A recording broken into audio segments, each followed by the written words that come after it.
Hi గారు, welcome to our channel. ప్రస్తుతం దాము బాలాజీ గారు సీనియర్ జర్నలిస్ట్, వాడితో ఒకసారి మాట్లాడదాం. నమస్కారం సార్. నమస్తే. సార్, నాగబాబు గారికి కేంద్ర మంత్రి అండ్ చిరంజీవి గారికి గవర్నర్, ఈ రెండు పదవులు వీళ్ళిద్దరికి ఇచ్చే విధంగా ప్రయత్నాలు జరుగుతున్నాయి. పవన్ కళ్యాణ్ గారే మొన్న ఢిల్లీ వెళ్లి ప్రధాని గారితో మీటింగ్ ఏర్పాటు చేసుకుని దీన్ని డీల్ చేశారని చెప్పేసి వార్తలు వినిపిస్తూ ఉన్నాయి సార్. నిజంగా మరి చిరంజీవి గారికి గవర్నర్ ఇవ్వబోతున్నారా? అలాగే మూడే రాజ్యసభ సీట్లు ఇక్కడ ఏపీలో ఖాళీ ఉన్నాయి కదా, మరి ఆ మూడిట్లో జనసేనకు ఒకటి ఇచ్చి నాగబాబు గారిని పంపిస్తారా? దీనికి ఈ వైరల్ అవుతున్న ఈ వార్తలు నిజం ఎంత ఉంది, మీరేం చెప్తారు? ఈ రెండు విషయాలు ఇప్పుడు వైరల్ అవుతుంది. ఒకటి వచ్చి పవన్ కళ్యాణ్ ఢిల్లీలో 2 రోజులు ఉన్నాడు. ఆ 2 రోజులు ఆయన దాదాపు 7 మంది కేంద్ర మంత్రులను కలిశాడు. తర్వాత ప్రధానమంత్రితో కూడా అరగంట పాటు మాట్లాడాడు. అట్లాగే నేషనల్ మీడియాతో కూడా కొన్ని మీడియా సంస్థలకు ఇంటర్వ్యూలు ఇచ్చాడు. కొన్ని మీడియా సంస్థలను అడ్రస్ చేశాడు. ఇవన్నీ జరిగాయి.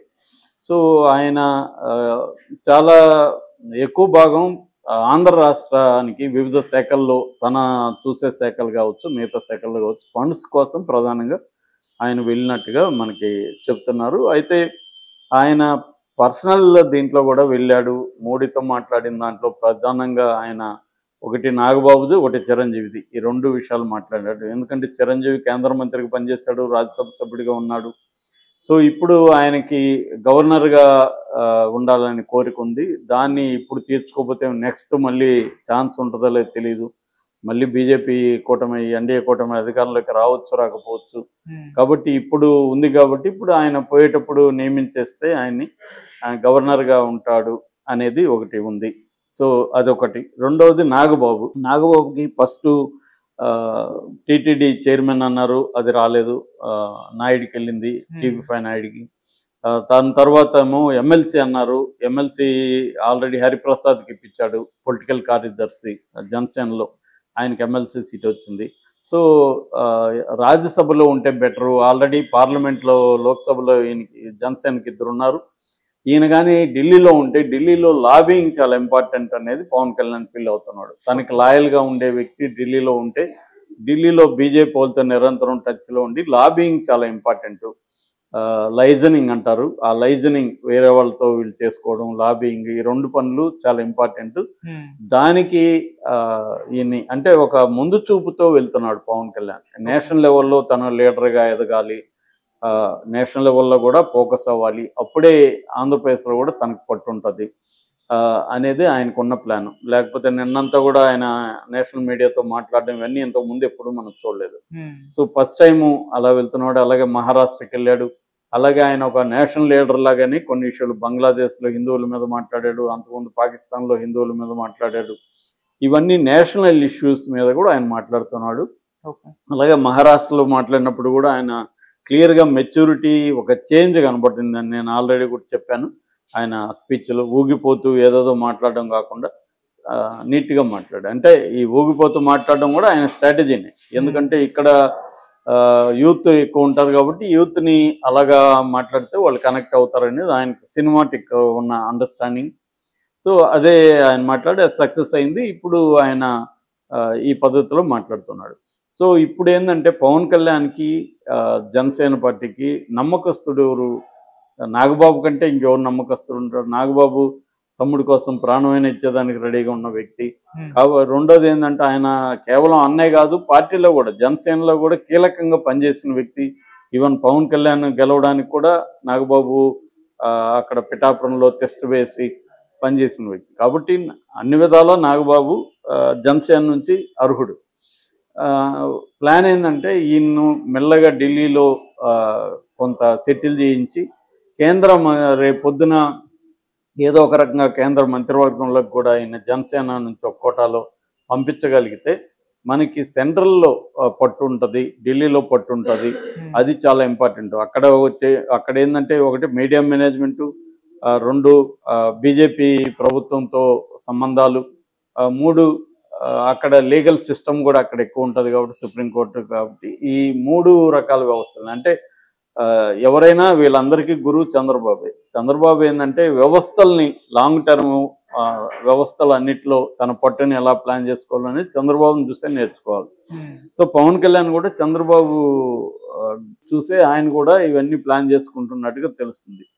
అంటే లాంగ్ టర్మ్ ప్లానింగ్లో ఢిల్లీలో పట్టు రావాలంటే మన మనిషి అక్కడ ఉండాలి అనేది ఉంది. అందుకని గట్టిగా పట్టుబడుతున్నారు. మామూలుగా అయితే మనకు 3 రాజ్యసభ సీట్లు ఖాళీ. మోపిదేవి వెంకటరమణ, తర్వాత బీద మస్తాన్ రావు ఫస్ట్ చేశారు.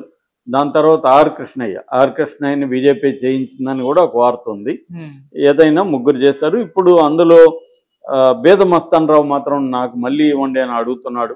కాబట్టి ఆయనకు మళ్ళీ ఇచ్చే అవకాశం ఉంది. మోపిదేవి వెంకటరమణ మాత్రం నాకు అవసరం లేదు, నాకు ఎమ్మెల్సీ ఇవ్వండి అని తెలుగుదేశం అడిగినట్టు చెప్తున్నారు. కాబట్టి మూడిట్లో ఒకటేమో బీద మస్తాన్ రావుకి ఇస్తారు, ఇంకా 2 ఉంటాయి. ఈ రెండిట్లో బీజేపీ ఒకటి పట్టుబడుతుందని వార్తలు వస్తున్నాయి. బీజేపీ మాకు ఇవ్వండి అని పట్టుబడుతున్నాయి. దాని కోసమే బీజేపీని ఒప్పిస్తే మీకు ఇస్తామని చంద్రబాబు పవన్ కళ్యాణ్కి చెప్పినట్టుగా, పవన్ కళ్యాణ్ అందుకోసం ఢిల్లీకి పెద్దల దగ్గరికి వెళ్ళి ఇది మాత్రం నా అన్నకి ఇవ్వండి అని ఆయన గట్టిగా పట్టుబడుతున్నట్టుగా తెలుస్తుంది. ఆల్రెడీ పవన్ కళ్యాణ్ మహారాష్ట్రలో ఎన్డీఏ కూటమికి సక్సెస్కి ఆయన హెల్ప్ అయ్యారు. కాబట్టి ఆ రకంగా రెండోది భవిష్యత్తులో కూడా పవన్ కళ్యాణ్ అవసరం ఉంది. కాబట్టి పవన్ కళ్యాణ్కి ఇచ్చే అవకాశం ఉంది మామూలుగా అయితే ఇంకొక దానికి మాత్రం చాలా మంది అయితే పోటీ పడుతున్నారు. ఇటు ఖమ్మంపాటి రామ్మోహన్ రావు కావచ్చు, సానా సతీష్ కావచ్చు, గల్లా జయదేవ్ కావచ్చు, ఇలాంటి వాళ్ళంతా కూడా తెలుగుదేశం నుంచి ఆ రాజ్యసభ సభ్యత్వానికి పోటీ పడుతున్నారు. మరోవైపు బీజేపీ నుంచి నల్ల కిరణ్ కుమార్ రెడ్డి కూడా పోటీలో ఉన్నట్టు చెప్తున్నారు. అందుకనే చంద్రబాబు ఏం చెప్పాయంటే, పవన్ కళ్యాణ్ నువ్వు కానీ బీజేపీ వాళ్ళని ఒప్పిస్తే ఒకటి మీ అన్నకి ఇవ్వడానికి నాకు అభ్యంతరం లేదు అనేది చంద్రబాబు చెప్పాడు. ఎందుకంటే ఆయన బీజేపీ గతంలో కూడా 2 సీట్లు 2014లో కూడా బీజేపీకి ఇచ్చారు రాజ్యసభ. సో అందుకని పవన్ కళ్యాణ్ స్వయంగా ఢిల్లీ వెళ్ళి ఈ స్వామి కార్యం స్వకార్యం అంటారు కదా, అలాగా రాష్ట్రానికి సంబంధించిన నిధులు తీసుకురావడానికి సంబంధించి మంత్రుల్ని కలవడం, అట్ ద సేమ్ టైం తన నాగబాబు విషయం కూడా మాట్లాడడం, అట్లాగే చిరంజీవిది కూడా మాట్లాడడం. సో ఇది పవన్ కళ్యాణ్ స్ట్రాటజీ అని చెప్తున్నారు. అది కొంతవరకు అక్కడ వర్కౌట్ అయిందని కూడా, హామీ దొరికిందని కూడా అంటున్నారు. మోస్ట్లీ నాగబాబు రాజ్యసభకి వెళ్ళే అవకాశం ఉంది. అది వెళ్తే ఒక రికార్డు కూడా ఉంటుంది. ఒకే ఫ్యామిలీలో అన్న తమ్ముడు, ఇటు చిరంజీవి రాజ్యసభకి వెళ్ళాడు, ఇప్పుడు ఈయన రాజ్యసభకి వెళ్తున్నాడు. అది కూడా మనకి తెలుగులో రికార్డ్ అయ్యే అవకాశం ఉంది. సో ఏదేమైనా ఇప్పుడు నాగబాబు అవ్వడం, దాని తర్వాత అతన్ని ఏమన్నా మంత్రిగా కూడా తీసుకోవడం, ఇవేమన్నా జరగచ్చా? ఎందుకంటే పవన్ కళ్యాణ్కి చాలా ఇంపార్టెన్స్ ఇప్పుడు ఉంది. ఒక రకంగా చూసుకుంటే చంద్రబాబు కంటే పవన్ కళ్యాణ్కి ఎక్కువ మోడీ ఇంపార్టెన్స్ ఇస్తున్నట్టుగా మనకు కనబడుతుంది అనేక విషయాల్లో. నిన్న కూడా ఒకే 7 మంది మంత్రులు కలవడం కానీ, పవన్ కళ్యాణ్ అడిగిన వెంటనే నిధులు రిలీజ్ చేయడానికి ఒప్పుకోవడం కానీ, ఇవన్నీ ఏంటంటే పవన్ కళ్యాణ్కి ఇంపార్టెన్స్ని ఆంధ్రప్రదేశ్ రాజకీయాల్లో పెంచడం అనేది బీజేపీ లక్ష్యంగా మనకు కనబడుతుంది. ఎందుకంటే పవన్ కళ్యాణ్ చంద్రబాబుతో పోలిస్తే చంద్రబాబు కంటే కూడా పవన్ కళ్యాణ్ నమ్మకంగా మనతో ఉంటాడు అనేది బీజేపీకి ఉంది. రెండోది, సౌత్ ఇండియాలో ఒక కరిస్మాటిక్ పర్సన్ కావాలి, కరిష్మా ఉన్న పర్సన్. ఆ పర్సన్ పవన్ కళ్యాణ్ని ఎన్నికల్లో సౌత్ ఇండియాలో కూడా వాడుకుందాం. తమిళనాడు కావచ్చు, కర్ణాటక కావచ్చు, ఇలాగా అన్ని రాష్ట్రాల్లో కూడా. ఎందుకంటే తమిళనాడులో ఎలక్షన్ దగ్గరకు వస్తున్నాయి కాబట్టి పవన్ కళ్యాణ్ని తమిళ పాలిటిక్స్లకు కూడా తీసుకోవాలి అనేది బీజేపీకి ఉంది. సో అందుకని బీజేపీ పవన్ కళ్యాణ్ కోరికలను కొన్నిటిని నెరవేర్చే అవకాశం అయితే ఉంది. ముఖ్యంగా ఇది ఇంపార్టెంట్ పవన్ కళ్యాణ్కి. లాంగ్ టర్మ్లో తన ఫ్యూచర్కి నాగబాబు ఢిల్లీలో టెస్ట్ వేయడం అనేది పవన్ కళ్యాణ్కి వెరీ వెరీ ఇంపార్టెంట్. సో ఆయనలో నాగబాబుని పెట్టే అవకాశం ఉంది. నాగబాబు రానున్న కాలంలో చాలా కీ రోల్